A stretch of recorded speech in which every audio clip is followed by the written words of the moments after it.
Hi friends, good morning. Welcome to my channel Shadows Aquatics.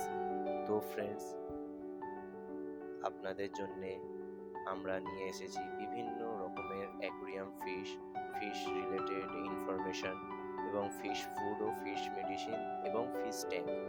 তো আপনারা এই চ্যানেলটিকে সাপোর্ট করুন, আমাদের পাশে থাকুন, যাতে আমরা আরও নতুন নতুন এরকম ইনফরমেটিভ ভিডিও নিয়ে আসতে পারি। এরপরে আপনাদের জন্য খুব সুন্দর একটি ভিডিও প্রতিবেদন আছে, অপেক্ষা করুন, চ্যানেলটি সাবস্ক্রাইব করুন আর বেল আইকনটি ক্লিক করে রাখুন। Thank you.